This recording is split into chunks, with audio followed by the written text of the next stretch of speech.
कहीं white washing तो नहीं हो जाएगी इंदिरा गांधी की इस फिल्म में? हर कोई इंसान दिव्य नहीं हो सकता, हर कोई इंसान आउट ऑफ वर्ल्ड नहीं हो सकता। Mrs Gandhi is a very very human. उनके जो जितने भी स्कैंडल्स हैं वो उनकी पर्सनल लाइफ को लेके, चाहे वो उनके फादर के पीएस रहे हो, चाहे वो उनके योगा टीचर रहे हों, चाहे वो मतलब आपको ये सब इन्फॉर्मेशन बहुत मिल जाएगी कि उनके कितने अफेयर्स थे। कितना सकारात्मक या नकारात्मक रहा आपका इस पॉइंट ऑफ टाइम में भाजपा से जुड़ा हुआ होना? मैंने सेंसर वालों से बात की, परसून सर जो हैं वो मेरे दोस्त हैं, तो मैंने उनको पूछा, मैंने कहा आप जो मेरे साथ कर रहे हैं तो क्या ये सही है, क्या आपको लगता है क्या ये सही है?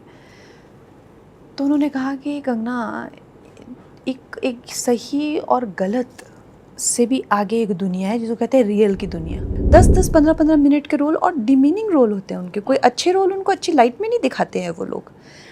फिर उसके बाद अनदर एक्सट्रीम इज उन्होंने वो प्रोस्टिट्यूट्स का एक मल्टीवर्स बना दिया है। पहले ट्रेलर में हमें इंदिरा गांधी का 3 बड़े बड़े डिसीजंस जो वो तीनों हमें दिखते हैं।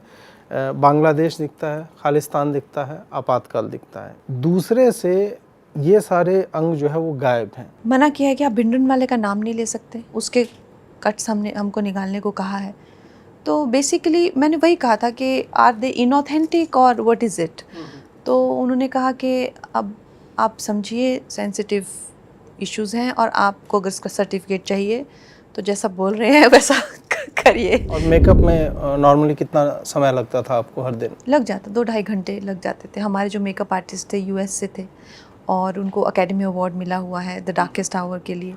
तो बहुत बारीक, बहुत महीन काम, आपने देखा होगा, नहीं तो प्रोस्थेटिक वो पूरा छिलका सा पूरा प्लास्टिक का दिखता है, लेकिन हमारी फिल्म में आप पता नहीं करा सकते वो एक्सप्रेशन के साथ में नोज़ और ये आँख पूरा सब वो हिलना, हाँ वो बड़ा बारीक काम होता है। वो शोध में किन किन लोगों से मदद मिली? जो हिस्टोरियंस की आप बात कर रहे थे, आप क्या उस फैमिली के किसी मेंबर से मिले हैं? I got sucked into it in such a bad way that I lost the clarity of my own political inclination.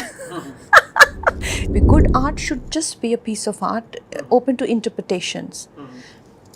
एक मेरे साथ मैंने किसी को फिल्म दिखाई तो वो कहती कि तो अच्छा, तो इंदिरा गांधी अच्छी इंसान थी कि बुरी इंसान थी? मैंने कहा अब इतना तो खुद सोच लो। नमस्कार दोस्तों, अंततः इमरजेंसी मुझे लगता है साल भर के डिले के बाद, साल भर इसलिए कह रहा हूँ कि पिछली डेट भी जो आई थी वह भी डिले होने के बाद ही आई थी।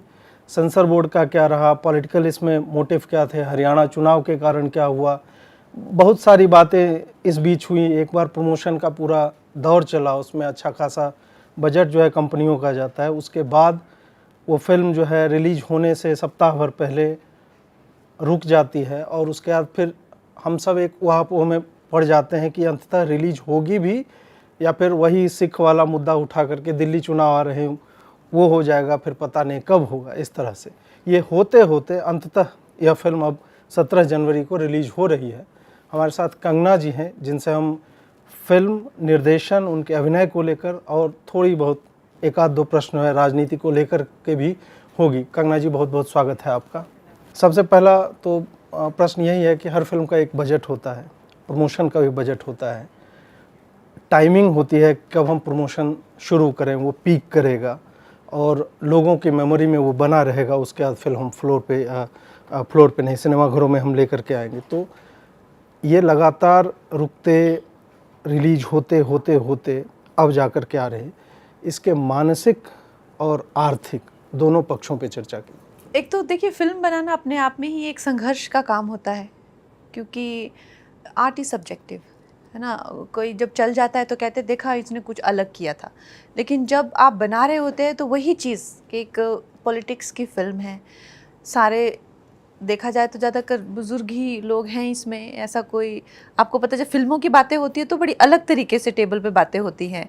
कोई सॉन्ग नहीं, कोई डिस्को बॉल नहीं, कोई रंगीनियत नहीं, कोई लव स्टोरी नहीं, फाइटिंग सीन नहीं। तो ये फिल्म बन क्यों रही है? सबसे पहले तो आपने देखा होगा इससे पहले शायद राजनीति को लेके राजनीति ही एक आधी फिल्म आई थी, प्रकाश झा ने कुछ और अच्छा उसमें लेकिन जिसे जो हमारी फिल्म इंडस्ट्री की जो एक भेड़चाल रहती है कि 1000 करोड़, 2000 करोड़, 3000 करोड़, तो एक संघर्ष रहता है इस तरह कि अगर आप कुछ अलग करना चाहें और आप ठीक है, एज एन आर्टिस्ट मेरी एक वैल्यू है, लेकिन उसमें भी फिर ये क्वेश्चन मार्क आ जाता है कि कंगना जो है एक बूढ़ी महिला का रोल देखेंगे और एक बूढ़ी महिला को कौन देखना चाहेगा, जो कि आज लोग ऊपर ऊपर से तो जानते हैं Indira Gandhi national airport, international airport तो है, सुनते तो हैं, लेकिन कितनी जनरेशन जो है उनको वाकई में जानती है और जानना चाहती है, वो भी एक बहुत बड़ा मुद्दा है। तो उसको लेकर एक संघर्ष रहा।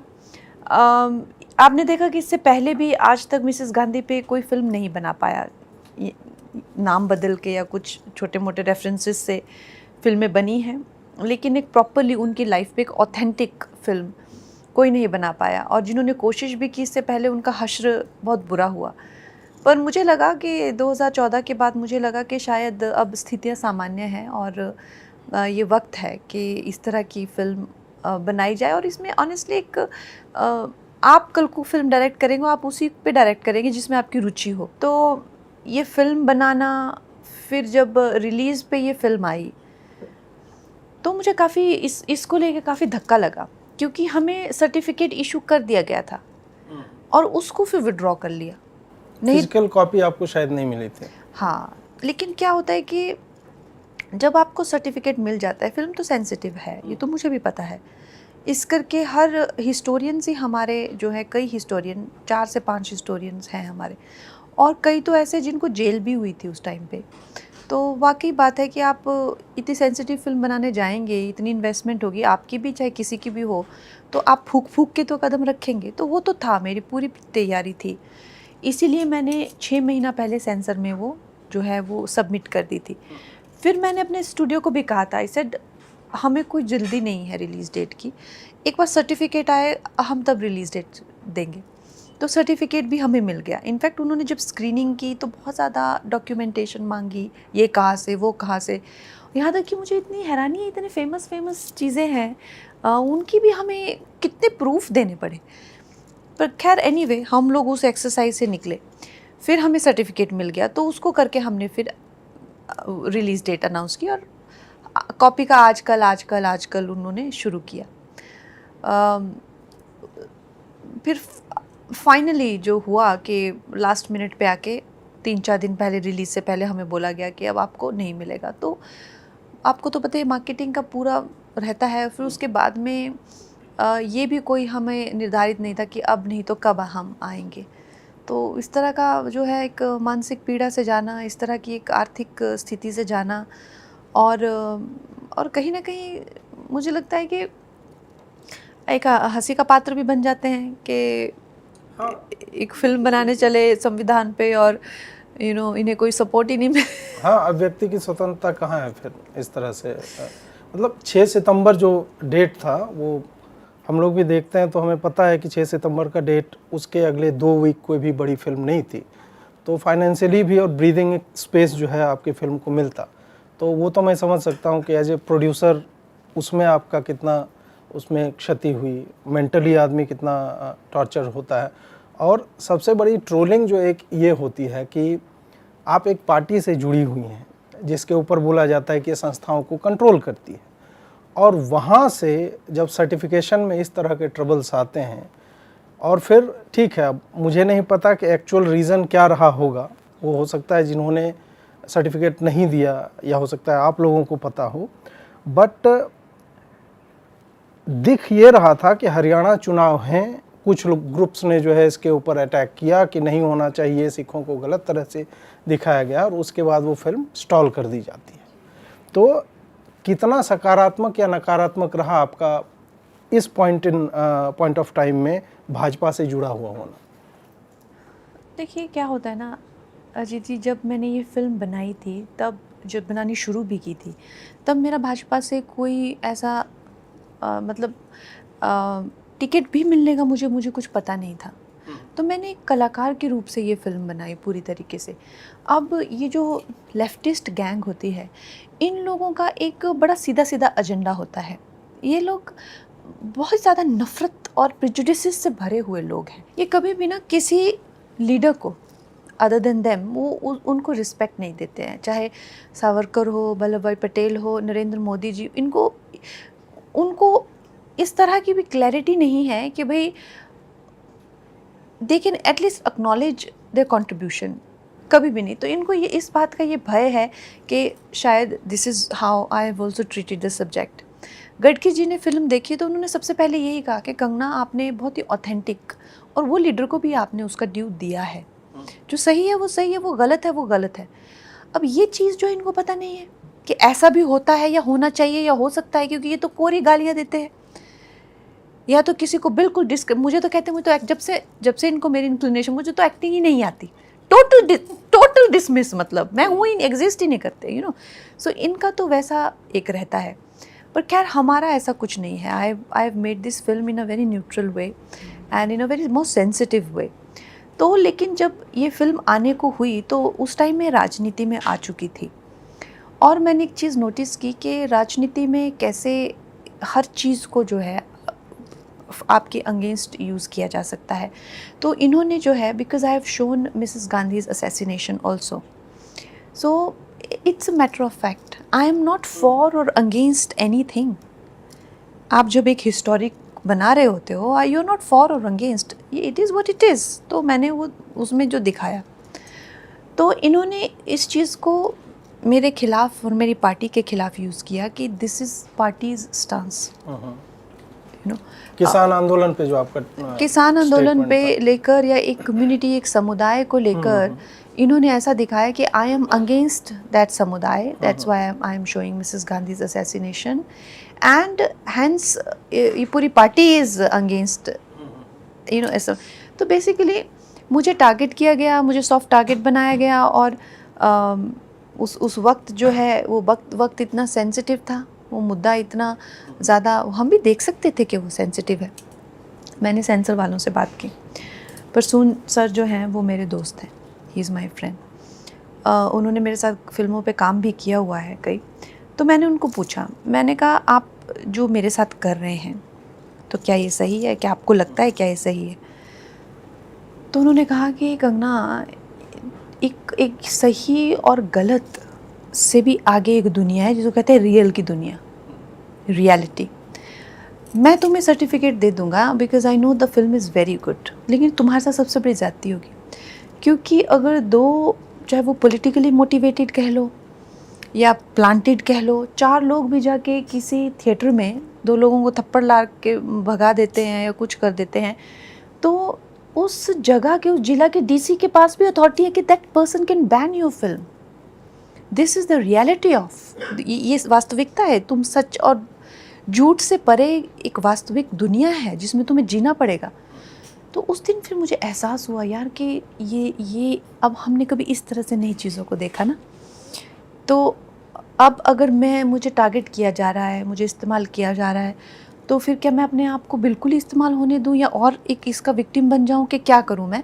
फिर I became little bit more tentative कि मैं एक, हम लोग हमेशा होता है ना सच झूठ, उसी मतलब हम भी बहुत आदर्शवादी चलते हैं, उससे एक ये जो पॉलिटिक्स है, ये मैंने ये समझा कि उससे एक बियॉन्ड की दुनिया है, ये सच झूठ से बियॉन्ड की दुनिया है ये।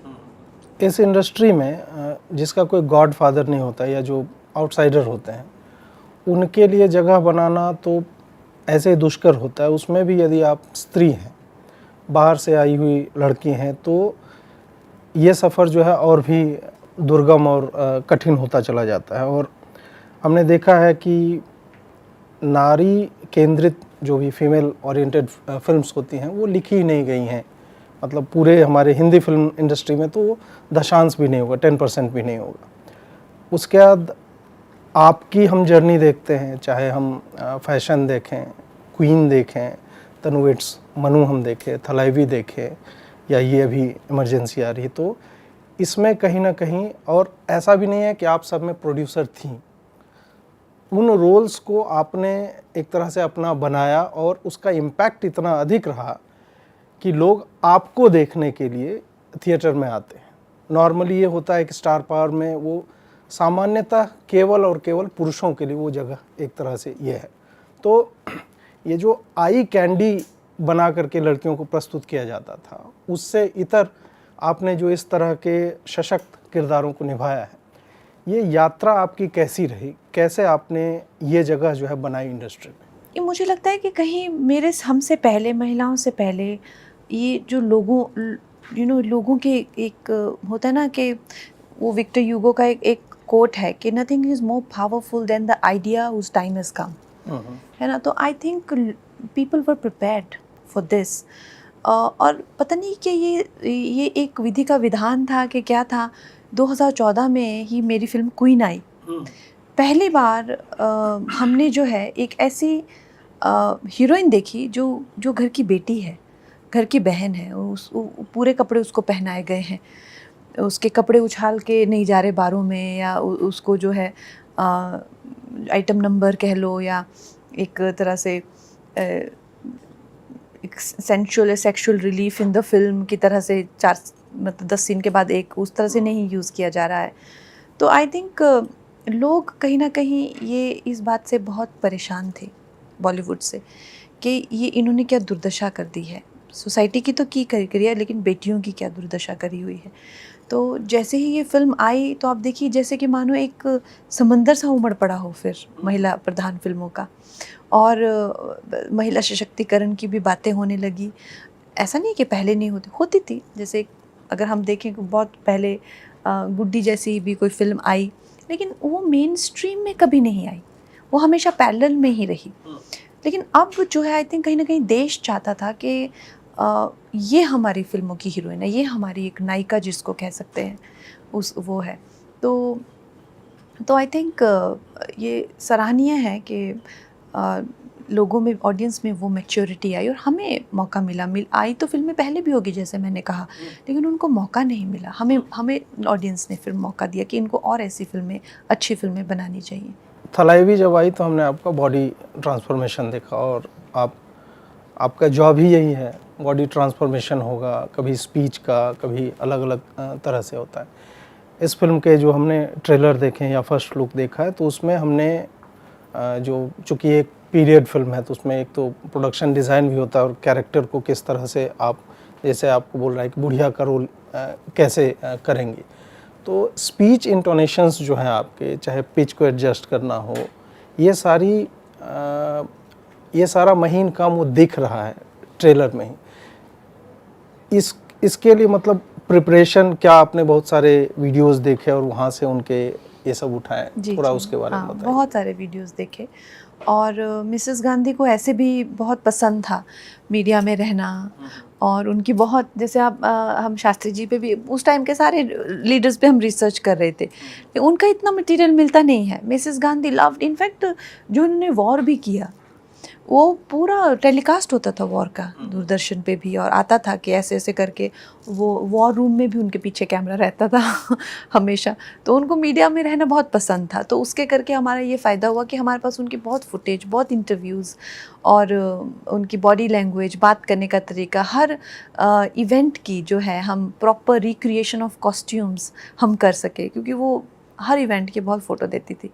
और मेकअप में नॉर्मली कितना समय लगता था आपको हर दिन? लग जाता, 2-2.5 घंटे लग जाते थे। हमारे जो मेकअप आर्टिस्ट थे यूएस से थे, और उनको एकेडमी अवार्ड मिला हुआ है द डार्केस्ट आवर के लिए।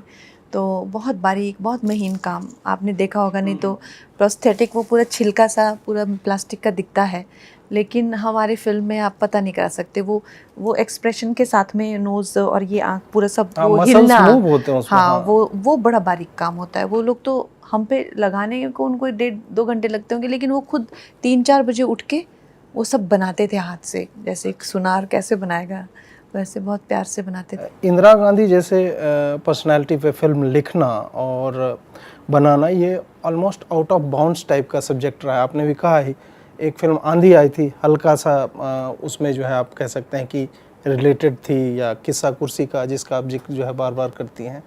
तो आपने जो है मतलब मेंटली क्या ये सब्जेक्ट इतना इंटरेस्टिंग था, इस कारण आपने सोचा कि इस पे मुझे काम करना ही है, और 2014 के बाद आपने कहा कि हाँ, इसके लिए माहौल जो है एक तरह से वो लग रहा था कि अगर बनाई जाएगी फिल्म तो ये देखी जाएगी, ऐसा नहीं है कि मार काट मच जाएगा जिस तरह से पहले जो है कोई फोर्स कर दिया, सुसाइड कर रहा है या उस तरह के स्टेप्स ले रहा है।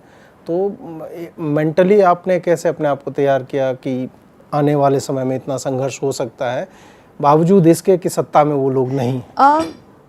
एक तो इमरजेंसी, हम लोग सब 80s बॉर्न है, तो 80s बॉर्न लोगों के लिए जो है वो मुझे थोड़ा सा वो रह जाता है कि भाई ये इमरजेंसी क्या थी, क्या चीज़, क्या है इमरजेंसी। तो बात तो करते रहते हैं, और हम जो पढ़ते हैं उसमें मोटा मोटा पढ़ने में आता है कि जो ऑलमोस्ट 2 साल तक जो है देश को खुली जेल बना दिया गया था, सब बंद था, टाइप से कर्फ्यू टाइप सिचुएशन, इस टाइप से आप समझते हैं इसको ऊपर से। लेकिन ये कुछ जो भी इंसान एक समझना चाहेगा, कहते हैं ना, मतलब बात हजम नहीं हुई कि ये ऐसा कैसे हो सकता, क्यों हुआ, कैसे किया गया, कैसे उसके बाद के उसके क्या थे। तो उस पर पूरा रिसर्च करना, उसको दुनिया के सामने लाना, सबसे ज़्यादा खुद समझना। मैंने जो इस पर रिसर्च शुरू करी होगी, maybe I didn't start as want to do a film, वो मैंने ऐसे शुरू किया। आपको पता है कि मैं काफ़ी एक्टिव रहती हूँ चीज़ों के बारे में बात करने में, socially I like to be very aware socially, कि अब जैसे मुझसे इंटरव्यू में आप कुछ पूछ लें तो मुझे अच्छा लगता है कि मैं बताऊँ, मुझे जो आता है नहीं आता है मुझे मैं बताऊँ, तो मुझे एक चीज़ों के बारे में जानने की बड़ी इच्छा रहती है।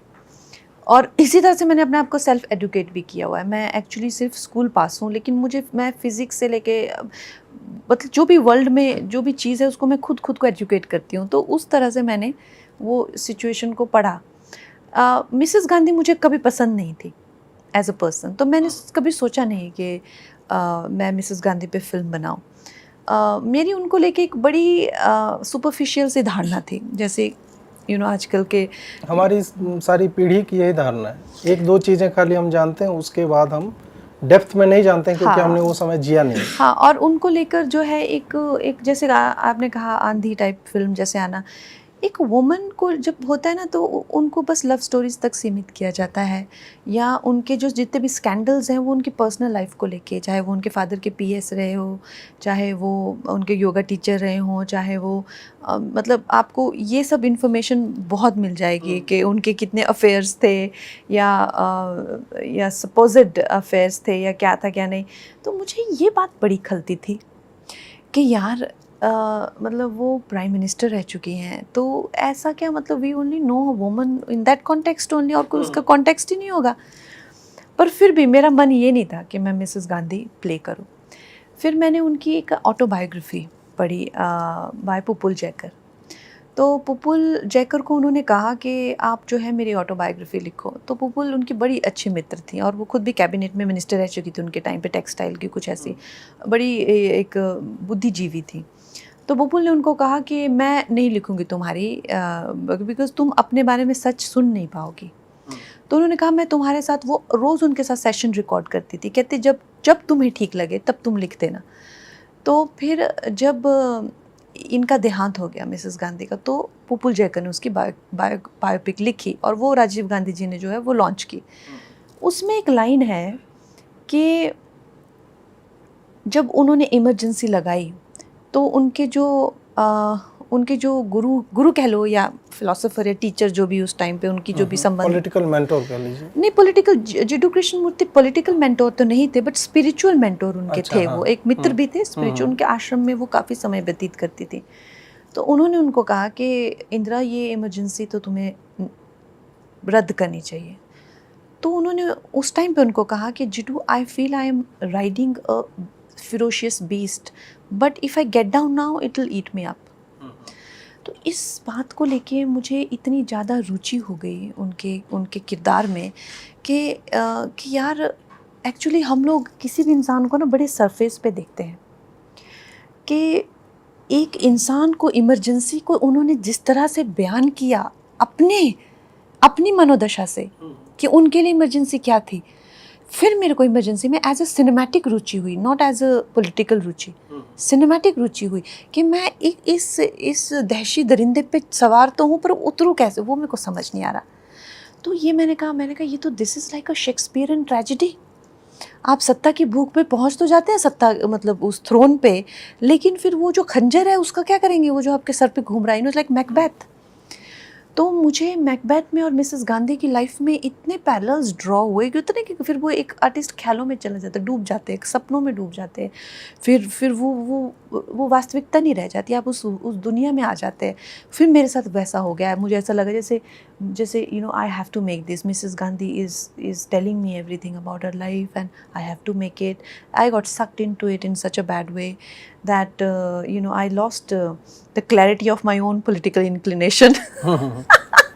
You know, because जब आप बह जाते हैं आप it is beyond politics, art is beyond politics, art is beyond likes and dislikes, you know. So I think I just got swayed and carried away, and that is the purpose of doing something, you know. But I enjoyed it a lot. For all the sufferings, for all the things that I have faced, I enjoyed it very much.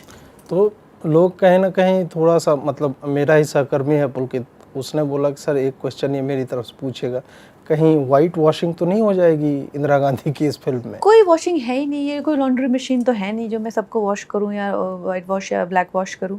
I think एक जो मैंने आपको पहले भी कहा इसके शुरू होने से पहले कि एक जो कलाकार होता है ना, उसकी एक ही दायित्व होता है कि उसको कोई परसेप्शन का पेंट नहीं देना है। You know, it was what it was, for the good और the bad of it, you know, it has to be portrayed, you know, what it was. If you tell me कि मतलब I don't like to defend or you know, even explain my art, but if you ask me that you know, Mrs. Gandhi was a great prime minister, yes, in parts. If you ask me if she was a horrible, the worst thing to have happened to this country, yes, in parts. Black and white कुछ भी नहीं है। You know, this is the reality of life. वो हर कोई इंसान, अजीत, हर कोई इंसान दिव्य नहीं हो सकता, हर कोई इंसान आउट ऑफ वर्ल्ड नहीं हो सकता। तो Mrs Gandhi is a very human character, very human, you know, and probably being myself, you know, as this person who has probably felt in life कि यार मैंने बहुत गलतियाँ और बहुत अच्छे काम भी किए हैं, you know. I think people will identify with her in that way as a story. But ऐसे में I'm not a leftist to diss anybody just because they don't fit in my mold. वही मतलब पूछने का तात्पर्य यही था कि क्या एज एन आर्टिस्ट आप अपने आप को अपनी विचारधारा से डिटैच कर पाते हो? हाँ, बिल्कुल। हाँ, तो इसमें अब थोड़ा सा, चूँकि आपने लेखन भी इसमें किया है, थोड़ा सा राइटिंग क्रेडिट आपका क्वीन में भी था, इम्प्रोवाइज़ किया आपने कई सारे डायलॉग्स को। लेखन आपको नेचुरली आता है या फिर आपको लगा कि इस पे मैंने इतना शोध किया है, so I should be the one writing the story? उसमें एक्चुअली क्या होता है कि लिखना तो आता है मुझे, आता है मुझे लिखना। एक्चुअली लिखने का आर्ट एक होता है, लेकिन उसका क्राफ्ट एक होता है। आर्ट आपको हो सकता है आपको स्वाभाविक आता हो, भगवान ने आपको ऐसी या आपके खुद के ऐसे विचार हो कि आपके अंदर कंटेंट है, लेकिन उसको लेकिन उसको स्ट्रक्चर करना, उसको पेज पे लाना, उसके लिए तालीम तो चाहिए होती है, तो गुरुओं से चाहिए होती है, या तो किसी को आप असिस्ट करिए। In my case I went to USA, मैंने वहाँ पे स्कूल में मैंने अपने आप को एनरोल कराया और वहाँ पे पढ़ाई की। Even when I was quite successful as an actor, तो मैंने स्क्रीन राइटिंग सीखी वहाँ पे। तो ये दो वो विषय हैं अलग। तो वो मुझ में जिज्ञासा थी, पहले भी थी, लेकिन अब मैं उसको फॉर्मेट में ला सकती हूँ, लिख सकती हूँ मैं एक स्क्रिप्ट। तो इसमें जो है इमरजेंसी का पर्टिकुलरली मेरा ऐसा कोई मन नहीं था कि मैं लिखूँ इसको, लेकिन ये इतनी बड़ी कहानी जो सिर्फ 2 घंटों में बोलनी थी, तो उसका एक स्ट्रक्चर उसका एक चाहिए था, तो फिर उस पर मुझे काम करना पड़ा। हमारे राइटर भी हैं, रितेश शाह जी हमारे राइटर हैं, फिर उसके साथ में विजेंद्र प्रसाद गारू जी ने जो है मुझे इसमें बड़ा गाइड किया, वो भी हैं। तो राइटिंग का काम तो खैर फिर मैं प्रसूत जी को सुनाई है फिल्म, तो उन्होंने फिर मुझे 1-2 फीडबैक और दिए। तो खैर सहायता तो आप सबसे लेते ही हैं। शोध में किन किन लोगों से मदद मिली? जो हिस्टोरियंस की आप बात कर रहे थे, आप क्या उस फैमिली के किसी मेंबर से मिले हैं? नहीं, उस फैमिली के मेंबर की मुझे सबसे बड़ी तो वही मिल गई validation, because 90% of my film is based on Pupul Jayakar's autobiography. बाकी तो same material emergency Kumi Kapoor ji, जो कि उसकी भुक्तभोगी रह चुकी हैं, फिर जयंत जी हैं जिन्होंने अच्छा, जिस पे प्रियदर्शनी, हिंदू सरकार थी बनी नहीं हुई? नहीं, अच्छा। प्रियदर्शनी करके बुक लिखी हुई है। तो ऐसे, और बाकी हमारे हिस्टोरियंस थे ऑन बोर्ड। सूर्य प्रकाश जी जो उस वक्त के बड़े दिग्गज राइटर्स भी थे जिनको जेल भी भेजा गया था, तो वैसे हमारी हिस्टोरियंस की टीम थी। थोड़ा सा मुझे ये बताइए कि पहले मैं एक उदाहरण देना चाहूँगा। जैसे एप्पल है, एंड्रॉयड। एप्पल हार्डवेयर भी बनाता है, सॉफ्टवेयर भी बनाता है, उसका पूरा कंट्रोल होता है उसके डिवाइस पे। एंड्रॉयड में वो नहीं है, उसने सॉफ्टवेयर किसी ने बनाया, हार्डवेयर कोई भी क्रिएट कर रहा है, दोनों सक्सेसफुल फ़ोन्स होते हैं। या फिर यदि हम संगीत में देखें, वेस्टर्न में जो अधिक फॉलो होता है, सिंगर, सॉन्ग राइटर और कंपोजर एक ही व्यक्ति होता है, वो भी बहुत अधिक सक्सेसफुल रहे। फिर हमारा अपने इंडस्ट्री का भी हम देखते हैं कि लिख कोई रहा है लिरिक्स, कंपोज कोई और कर रहा है, गा कोई और रहा है, इस तरह से।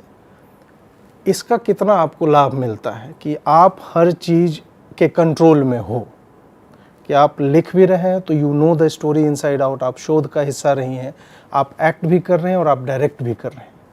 तो क्या अधिक लिबरेटिंग है आपके लिए, ये कंट्रोल, या फिर आपको कोई गाइड कर रहा है, या जो दूसरे डायरेक्टर होंगे कि ये आपकी लाइंस है और फिर आप जो है इसको एक्ट आउट करो? दोनों ही हैं, दोनों एक अलग कैपेसिटी में आप उसमें इन्वॉल्व हैं।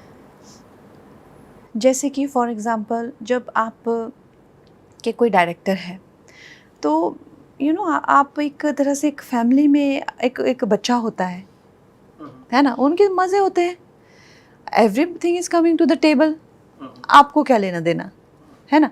पर इसका मतलब ये नहीं कि आप जब टाइम आता है आप पेरेंट नहीं बनना चाहते। मैं आपको एक बहुत रूडिमेंट्री, एक बड़ा इमोशनल सा एग्जांपल दे रही हूँ। So when you are in the capacity of an actor और anybody in your crew, it is more like कि मतलब it's a time to play, complete play.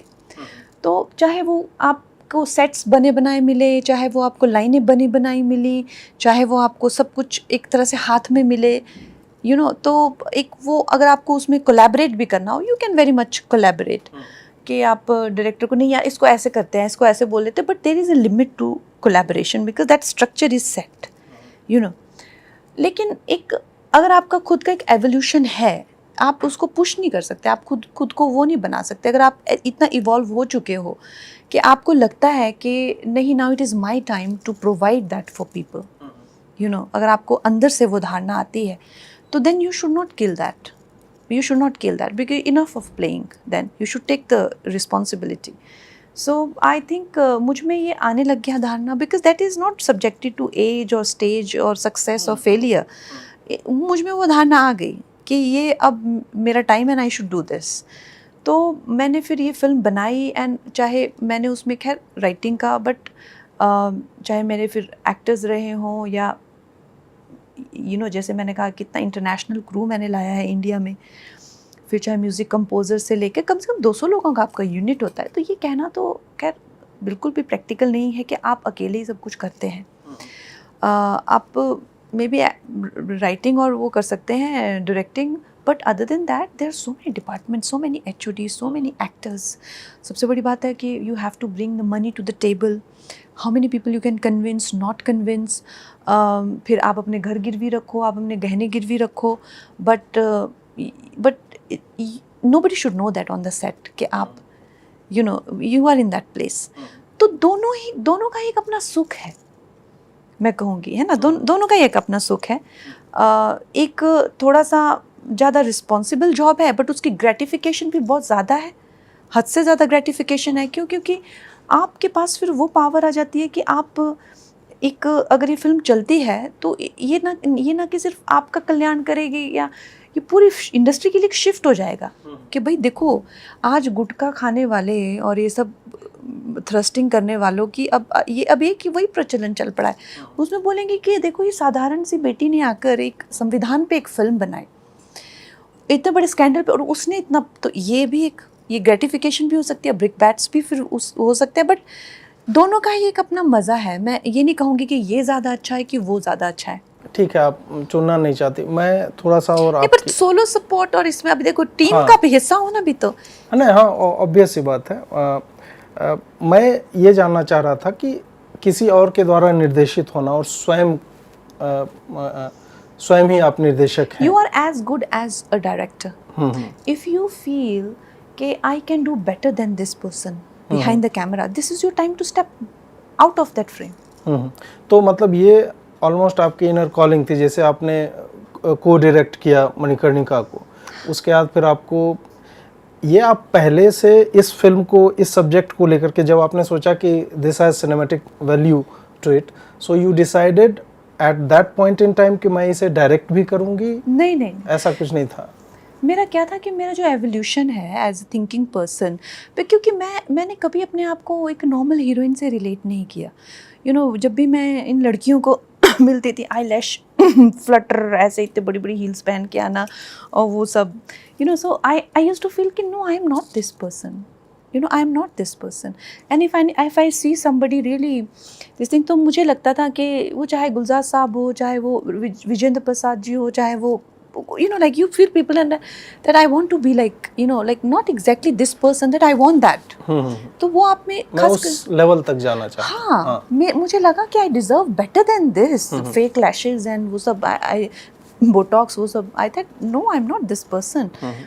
धीरे धीरे मेरे में वो एवोल्यूशन आया, लेकिन वो फ्रस्ट्रेशन जो है ना आफ्टर क्वीन तनु मन्नू के बाद में वो ज़्यादा मेरे में बढ़ने लग गई, क्योंकि देखो नाम लेके क्या होता है ना, लोग थोड़ा सा डिस्ट्रैक्ट हो जाते हैं। बट हैविंग सेड दैट, अगर हमारी फिल्म में अगर आप जो भी टॉप 5 डायरेक्टर्स को आप देखते हैं, चाहे वो हो गया, हो गए, या जो भी आप टॉप जानना चाहें, तो how are their roles, women roles 5-5 minute का रोल होता है। मुझे जी की फिल्म के भी अगर ऑफ़र आए, अगर आप सोचें ऐसे अच्छी फिल्मों के ऑफ़र आए भी हैं, मुझे खान्स के साथ आए हैं, ये सब आए हैं, 10-10, 15-15 मिनट के रोल, और डिमीनिंग रोल होते हैं उनके। कोई अच्छे रोल उनको अच्छी लाइट में नहीं दिखाते हैं वो लोग। फिर उसके बाद अनदर एक्सट्रीम इज, उन्होंने वो प्रोस्टिट्यूट्स का एक मल्टीवर्स बना दिया है। मतलब यार कोई नहीं, बट उसके बाद भी देखिए ना, ये हीरा मंडी वगैरह, every from Mastani to everybody, even it's just, और भी तो लड़कियां और भी तो काम करती हैं ना, एक it's just that it just gets overwhelming in terms of, I don't mean to demean sex workers or anything, but I have also played sex worker in Rajo. I don't mean to demean anybody, but women only, मेरे को पद्मावती भी offer हुई थी, तो मैंने उनसे पूछा था, मैंने कहा सर आपकी जो स्क्रिप्ट है वो मुझे अगर मिल जाएगी तो अच्छा है। कहते मैं कभी स्क्रिप्ट नहीं देता। हाँ, मैंने कहा तो सर वो हीरोइन का रोल क्या है? कहते हीरोइन का रोल इतना है कि वो उसको पहली बार मिरर में देखता है और वो तैयार हो रही होती है। और जब मैंने एक्चुअली में फिल्म देखी तो वो सारी फिल्में तैयार ही हो रही होती है, एंड ही वाज राइट, वो सिर्फ तैयार हो रही होती है, ओनली गेटिंग रेडी। तो see, I don't want to take these names and bring attention to individuals, but I want to ask you which director I should work with. You tell me that which director I should work with. सारे director मतलब लगभग, यदि मैं वही है कि फिर मुझे पुराना जाना पड़ेगा, श्याम बेनेगल टाइप के जो इंडियन न्यू वेव के थे उस टाइम में, बट अभी मैं तो नहीं। सो ये जो डायरेक्टर्स भी हैं, जैसे मुझे इतने 10 साल संघर्ष करके, चाहे कोई ना ही हो, चाहे this even fashion and gangster, they were all relatively new people, they were, Vikas was first film, Anand Rai's first film, gangster was second film. तो ये ऐसा कोई यश चोपड़ा या करण जौहर के साथ मुझे सक्सेस नहीं मिला है। सो एक टाइम पे ऐसा होता है कि आपको लगता है कि where will I go from here now, I have nowhere to go. But उसके बाद मैंने, अगर आप देखें, मैंने नए डायरेक्टर्स के साथ बहुत काम किया, उसमें भी मुझे फिल्में अच्छी रही हों लेकिन सफलता नहीं मिली, क्योंकि लोगों को जो है rapidly they want something new. तो फिर मैंने कहा चलो मैं खुद ही ट्राई करती हूँ। तो दैट इज़ दिस एंडेवर, ऐसा नहीं है। But having said that, yes, with film industry and with the kind of the way they are lowering bar every single day, अभी ये जो 1000 करोड़ 2000 करोड़ के अभी जो जमा चले हैं उनमें लड़कियों की हालत देखिए, और भी ज़्यादा डिमीन उनको कर रहे हैं। तो I had come to that point कि अभी where do I go from here. World cinema में भी मिला करके आप, मतलब हाइपोथेटिकली यदि पूछा जाए, कौन से वैसे डायरेक्टर हैं जिनके साथ आप काम करना चाहेंगे? मैं एक्चुअली ज़्यादा ऐसा हॉलीवुड वगैरह फिल्में देखती नहीं हूँ। अच्छा। हाँ, मेरा इतना कुछ है नहीं कि मैं। या फिर पास्ट इंडियन डायरेक्टर्स जो हों, जो आपको अच्छे लगते हों, जिनकी फिल्में? गुरुदत्त जी, हाँ हाँ। हाँ, वो बहुत ज़बरदस्त फिल्में बनाते थे। हम्म। उनकी फिल्में बहुत अच्छी थी और बिमल रॉय जी की फिल्म भी मुझे, उनकी फिल्में भी बहुत अच्छी हुआ करती थी। अ, और उसके सिवाय महबूब खान जी की फिल्में भी अच्छी हुआ करती थी। मदर इंडिया वगैरह, I think they were very spectacular films for those time. Hrishikesh Mukherjee. Hrishikesh Mukherjee, या his films were also good. अब आपके अभिनय पे आते हैं। फर्स्ट लुक जब रिलीज हुआ था, उसमें 2-3 क्लोजअप हैं जिसमें आपके चिन का मूवमेंट और लिप्स का मूवमेंट, वो जो है मुझे लगता है कि संभवतः पर्पसफुली उसमें उस कैरेक्टर को इस्टेब्लिश करने के लिए या फिर ये दिखाने के लिए ही था कि इसमें कितनी डिटेलिंग जो है हुई है। ये सब कहाँ से, मतलब कहाँ से उठाया आपने? मिसेस गांधी के रोल से ही आई पर्सनली फील कि जब भी हम किसी कैरेक्टर को स्टडी करते हैं तो उनकी बॉडी लैंग्वेज साइन से हमें we get an insight into their their mindset, their thinking and their overall personality trait, you know. For example, Mrs. Gandhi की एक आदत थी, she used to chew her lips. So in body language, होंठ चबाना, होंठ दबाना, it's a sign of vulnerability. दूसरी चीज़ उनकी जो है वो आई भी फ्लटर होती थी बहुत ज़्यादा और पिचिंग लिप की बहुत होती थी, that's a sign of nervousness. तो इस तरह से हम बॉडी लैंग्वेज को स्टडी करते हैं और वेरियस साइन को इकट्ठा करके एक ओवरऑल पर्सनालिटी को जैसे कंस्ट्रक्ट करने की कोशिश करते हैं। तो Mrs Gandhi was definitely a very vulnerable person, unlike, जैसे मैंने कहा कि जब मैंने उनको स्टडी नहीं किया था तो मुझे लगता था कि her perception was very strong person, but on the contrary she was a very vulnerable person, also she was very unsure of herself. और and her rise to that dictator was quite a cinematic, हाँ। ऐसे तो cinematic तो बनते हैं चीज़ें, so from a very vulnerable person and the sudden rise to being a dictator, so I think that was quite remarkable. अच्छा, ये next जो है वो प्रश्न नहीं है, ऑब्जर्वेशंस हैं जो आप बॉडी लैंग्वेज की ही बात कर रही थी।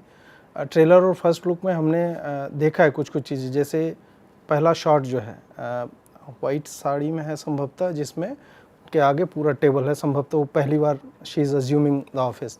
वहाँ पे जो उनका कॉन्फिडेंस दिखता है कि पूरा भारत एक तरह से ये मेरा है, I am here to rule. फिर एक रेड साड़ी में है, ब्लैक गॉगल्स लगा के, जो उनके मतलब the pomp in her walking stride, वो जिस तरह से चलती हैं। फिर हम देखते हैं जब जेपी मूवमेंट आ जाता है, उसके बाद वो जिस नर्वसनेस की आप बात कर रही हैं, वो वही टेबल है, वही चेयर है, बट शी इज़ मतलब उनके मन में बहुत कुछ चल रहा होता है। फिर एक संभवतः लास्ट वाला है शॉट जिसमें वो सैफरन साड़ी में है, she is leading a group of individuals, mostly males ही हैं, तो वो चलते हैं। तो ये सारे तो वो बड़े ही अच्छे, मतलब जिसको देखना है उसको समझ में आएगा कि पीरियड फिल्म बन रही है, उसमें प्रोडक्शन डिज़ाइन पे और उसको रिक्रिएट करने में कितना आप जो है वो आपने समय दिया है। एक चीज़ बताइए, ये जब ट्रेलर ख़त्म होता है तो the untold story of Indira, और उसमें से फिर स्ट्राइक आउट होता है कुछ चीज़ें और वो हो जाता है the told story of India, ये क्यों? क्योंकि देखिए, जो 3 टाइम हमारी जो प्रधानमंत्री रह चुकी हैं, तो एक प्रधानमंत्री जो है वो एक, ये कहना अलग होगा कि वो देश से अलग हैं, वो एक देश की वो एक रिफ्लेक्शन है इतने सारे डेमोक्रेसी में। तो may be she was a product of nepotism, but essentially democratically जब वो चुन के आई हैं, एक बार नहीं, 2 बार नहीं, 3 बार उन्होंने ऑफिस जो है वो किया है, तो उसमें एक ये चीज़ के संविधान, एक prime minister is equivalent to the nation, तभी तो वो हमारे प्रतिनिधि होते हैं, and the nation is equivalent to constitution. अब उन्होंने उसके साथ में क्या किया, कैसे उसको प्रताड़ित किया, कैसे उसको जो है वो मिसयूज़ किया, अब्यूज़ किया, और उसके साथ में उनकी फिर क्या दुर्दशा हुई, ये भी मुझे लगता था कि इमरजेंसी, अक्सर लोग पूछते कि असैसिनेशन तक कैसे पहुंची ये फिल्म, तो मुझे लगता था कि ये अधूरी रह जाएगी कि अगर हम लोग इसको एक फुल सर्कल में नहीं देखेंगे कि क्या अंजाम होता है। मैं या किसी तरह की इसको मेरे शब्दों, क्योंकि शब्द तो लिमिटेड होते हैं, अगर शब्दों से चीज़ें कन्वे की जा सकती तो हम फिल्में बनाते ही क्यों, कहानियाँ लिखते ही क्यों, हम लोग और कुछ करते ही क्यों। शब्द यूनिलैटरल होते, उनकी कोई वो नहीं होते, थ्री डायमेंशनल तो ना होते शब्द जो होते हैं आप एक ही बार में एक ही बात कह सकते हैं। लेकिन आप मेरी बातों को जो है वो मत करिएगा कि हाँ आई एम जस्टिफाइंग असैसिनेशन और एनीथिंग, उसके लिए आप सिर्फ फिल्म देखिए।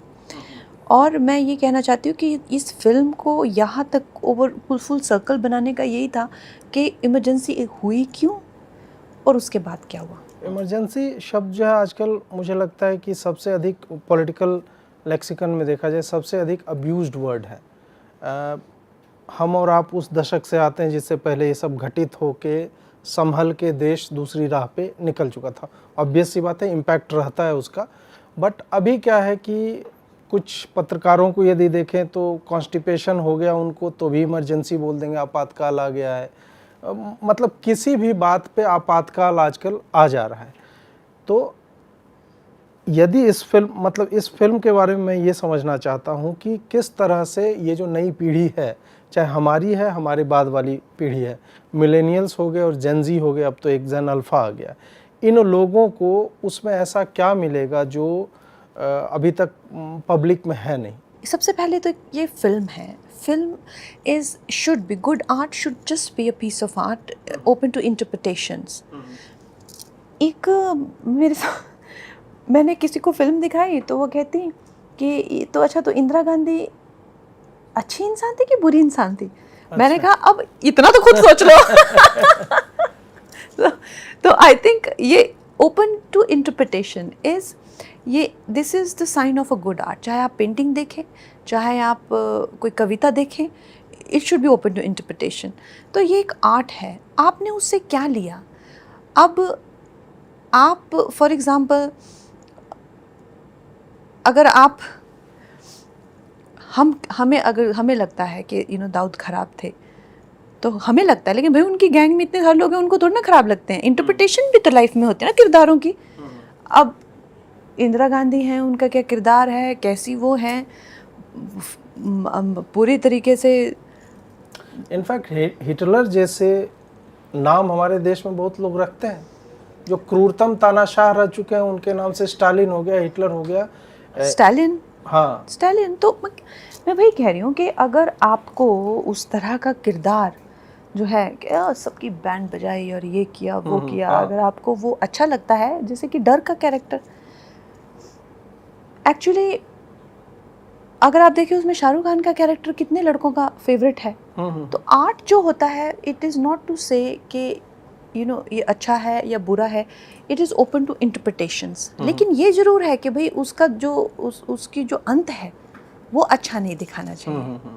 जो एक बुरा किरदार, उसका अंत अच्छा नहीं दिखाना चाहिए। तो वो एक जो हमारी सही कर भला हो भला अंत भले का भला, वो एक सच्चाई है। फिर वो अगर आप उसको किसी और डिस्टॉर्टेड वे में दिखाते हैं तो फिर उसको कहते हैं कि आपने उसको भटकाया, गुमराह करा नौजवानों को कि भाई आप ऐसी बदमाशियाँ करेंगे और लास्ट में आप निकल जाएंगे। ऐसा नहीं होता। तो आई फील ये आर्ट है, फिल्म, इसको आर्ट की तरह देखने आइए और अपनी इंटरप्रिटेशन लेके जाइए कि क्या आप इस रास्ते पे निकलना चाहेंगे, क्या आप इस तरह के प्रधानमंत्री चाहेंगे अपने देश के लिए, या अपने देश के लिए आप ऐसा कुछ चाहेंगे, या अगर ये है तो क्या होना चाहिए। ये भी एक अच्छी इसमें से डिबेट निकल सकती है कि क्या होना चाहिए, और तो what is the right way to पहले ट्रेलर में हमें इंदिरा गांधी का 3 बड़े डिसीजंस जो वो तीनों हमें दिखते हैं। बांग्लादेश दिखता है, खालिस्तान दिखता है, आपातकाल दिखता है, ये सब दिखता है। और उसके बाद फिर असैसिनेशन के बाद राइट्स हुए थे, ये सब जो है। दूसरे से ये सारे अंग जो है वो गायब हैं। क्या इसलिए गायब हैं क्योंकि पहले में वो दिखा दिया गया था, या ये कॉन्शियस डिसीजन था कि हमें वो नहीं रखना इस बार? वो ये था कि एक तो हमने, जैसे मैंने कहा, 4 दिन पहले हमारी फिल्म बैन हुई थी, तो हमारे सारे एसेट्स बाहर आ गए थे, गाने भी सारे बाहर आ गए थे, ट्रेलर भी। तो फिर हमारी टीम ने वही सोचा कि अब ज़्यादा ना इस चीज़ को बढ़ाते हुए, बिकॉज हम लोग ज़्यादा फिल्म और रिवील करेंगे तो पिक्चर को नुकसान हो जाएगा, तो उन्होंने एक बड़ा कट टू कट इमरजेंसी को ही लेके जो है वो ट्रेलर फिर लॉन्च किया।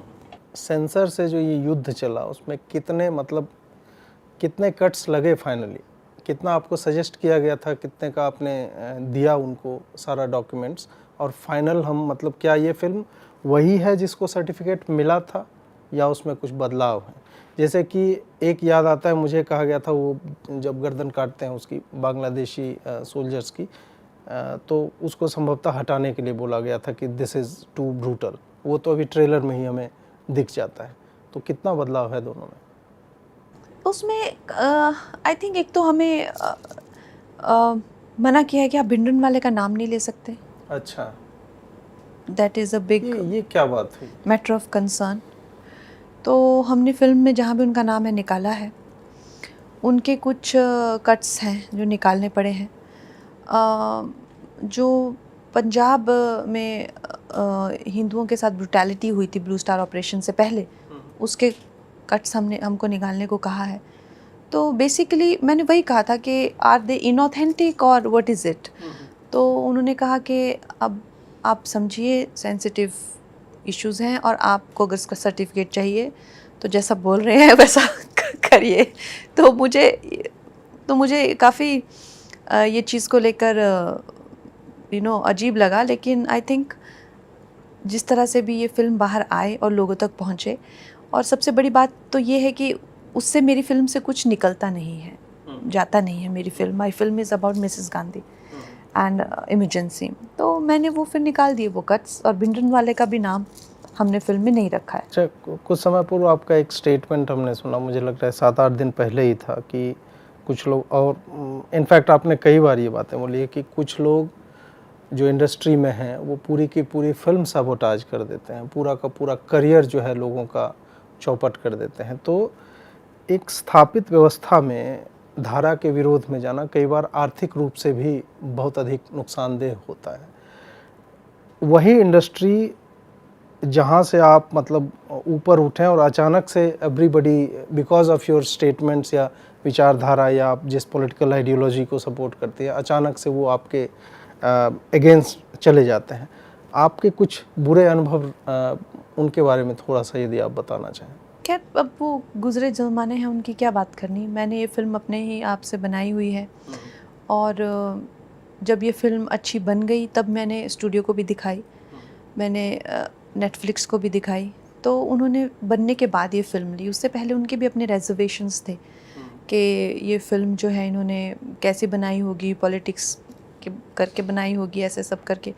बट ये फ़िल्म अपनी मेरिट पे फिर जो है वो करी है। तो इट डज़न्ट मैटर जो इंडस्ट्री के जो लोग हैं, जैसे मैं हमेशा कहती हूँ कि दे आर ऑनेस्टली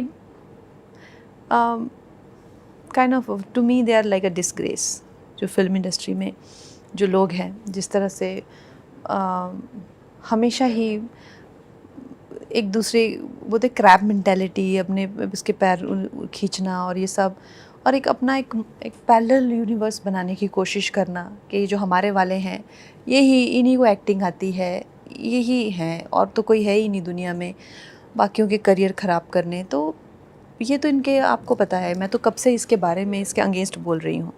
क्योंकि मैंने पहले भी कुछ लोगों और से बात की, जैसे रणदीप हुड्डा जी से बात की या अन्य लोगों से भी, तो फिल्म मेकिंग के प्रोसेस में भी ये लोग परेशानी की आपको जो है लेबर यूनियन के माध्यम से या अन्य तरीके से उसमें भी बटा हुआ है कि कितने लोग किस तरह का काम करते हैं, उसमें भी लेफ्ट राइट टाइप का सेपरेशन हो रखा है। पूरा लेफ़्ट राइट सेपरेशन भी होके रखा है। मेरे लिए मेरे एक्टर्स को फ़ोन करने, डराना उनको कि she will destroy your life, this and that. फिर वो लोग मुझे आके पूछते थे, यार आप तो बड़े अच्छे से काम करती हो, सब कुछ ऐसा हमें डराया गया था ये सब करके। तो उनको भगा देने की कोशिश करना, जहाँ से मुझे फाइनेंसेस मिल रहे उनको भगा देने की कोशिश करना। तो इस तरह से करतूतें रहती हैं उनकी। बट खैर, हम यही सोच के इग्नोर करते हैं कि शायद हर फील्ड में ऐसा रहता होगा। फिल्मों में नहीं होते तो कहीं और होते, वहाँ पे जद्दोजहद कर रहे होते। लेकिन फिल्म इंडस्ट्री में ज़्यादा करके ये जो है स्टूपिडिटी देखी जाती है। मैं बस अब 2 प्रश्न मेरे और हैं। एक तो आपके लाइफ को लेकर के थ्रेट्स दी गई थी, कुछ लोगों ने वीडियोस बनाए, डॉग व्हिस्लिंग हुई, मतलब और भी आपके बहुत बुरे अनुभव रहे। एक समाज में जहाँ स्त्री होना मात्र ही चुनौती है और सफल स्त्रियों को तरह तरह के चश्मे से देखा जाता है। मतलब अगर मैं एकदम क्रूड हो जाऊं तो सफल स्त्रियों को वेश्या के रूप में वस्तुतः देखा जाता है। एकेडमिकली आप बहुत बढ़िया कर रहे हैं, कोई सम्मान मिल रहा है तो ये कह देते हैं ये तो उसके साथ उसका चक्कर होगा या जो भी है। I don't want to get into all that kind of detail. एक जगह मैंने आपका इंटरव्यू देखा, आपको याद भी होगा अच्छे से, लेफ्टिस्ट पोर्टल है वो, और उसमें आपके जो प्रोमो जब डाले जाते हैं पॉडकास्ट से पहले, जैसे हम भी रिकॉर्ड कर रहे हैं, उसमें बड़ा ही कॉमिकल म्यूजिक का यूज किया गया था। ये सारा कुछ जहाँ एक तरह की मीडिया आपको ड्रैग करने के लिए लगी हुई है, दे आर हाईली प्रेजुडिस्ड कि इसको किसी तरह से हमें मूर्ख की तरह दिखाना है, एक तरह से वो डिमीन करने का। ऐसे समय में मतलब यदि आप चुपचाप रह के करियर पे फोकस्ड होती तो संभवतः हो सकता है कि आप एक अलग जगह पे होती। फिर भी आपने ये रिस्क क्यों लिया कि मुझे बोलना ही है, मुझे इसी राह पे मुझे चलना है? नहीं, मेरा ऐसा कुछ नहीं है कि मुझे बोलना है या किसी को खटकना चाहिए या ये सब। मेरा एक अपना फ़्लो है लाइफ में, उसी फ़्लो से मैं चलती आई हूँ आज तक। एंड ज़्यादा मेरा ये है कि प्लस माइनस माइनस प्लस जो रहता है ना, इतना मैं किसी चीज़ के पीछे सोचती नहीं हूँ। उस फ़्लो के चलते चलते ही मैं घर से निकली, यहाँ पहुँची। अब भी मेरे दिल में जो बात होती है मैं हमेशा उसको जो है मैं सामने रखती हूँ, क्योंकि अगर मैं एसेंशियली अगर मुझे अपने आप को डिस्क्राइब करना हो, I am a deeply loyal person. I am very loyal to my family, my country, my land, my people. ये मुझे एक बहुत बड़ा दायित्व लगता है कि हाँ भाई, मैं अपने आप को बहुत, अपने स्वाभिमान को उस चीज़ से आइडेंटिफाई करती हूँ कि एम आई बीइंग लॉयल और नॉट। तो मुझे लगता है जो देश के प्रति मुझे दायित्व है, मुझे बोलना है। और अगर हमारे बातों से, चाहे महिलाओं की स्थिति हो, चाहे कितनी चीज़ें आगे निकल के आई हैं, आप देखते हैं डेटा में भी दिखाते हैं कितने प्रतिशत महिलाएं जो है अब, तो बहुत सारी ऐसी लेडीज़ जो हैं वो अपने बात को फोरफ्रंट में रख के, चाहे आज हमें जलील भी किया जाता है, मूर्ख बताने की कोशिश की जा रही है, जबकि मेरी स्क्रिप्ट का एक पेज नहीं लिख पाएंगे, तो ठीक है, उनसे भी लोगों को प्रेरणा मिलती है कि देखो इनके साथ भी तो ऐसा हो रहा है। ये भी तो प्रेरणात्मक है कि इनके साथ भी। अधिकतर महिलाएं आके तो मुझे यही कहती हैं कि आपको देख के हमें लगता है जब आप इतना सहन कर सकती हैं तो हम क्यों नहीं। तो ठीक है, उसमें भी भगवान का कोई इच्छा रही होगी, लेकिन मुझे लगता है कि ये मेरा कर्म है, मुझे करना है। और by the grace of God ऐसा भी मेरे साथ हुआ है कि अगर मेरे 10 दुश्मन हुए हैं तो 20 मेरे दोस्त हुए हैं। दोस्त कह लीजिए कि मुझे प्रोटेक्ट करने वाले या मेरे समर्थन या हिम्मत देने वाले लोग। तो ऐसे ही आई थिंक ज़िंदगी का यही मायने होता है, और वास्तविक में ज़िंदगी ऐसी होती है। अंतिम प्रश्न, भविष्य के कुछ प्रोजेक्ट्स आप क्या क्या कर रही हैं अभी मैं माधवन जी के साथ एक फ़िल्म कर रही हूँ, उसका नाम है लाइट, और ये एक थ्रिलर फिल्म है। और उसके बाद भी मेरे 2-3 प्रोजेक्ट्स हैं। तो चलिए कंगना जी, फिल्म के लिए शुभकामनाएं। आपने इतना लंबा समय दिया हमें, उसके लिए 17 जनवरी को देखना ना भूले। बिल्कुल।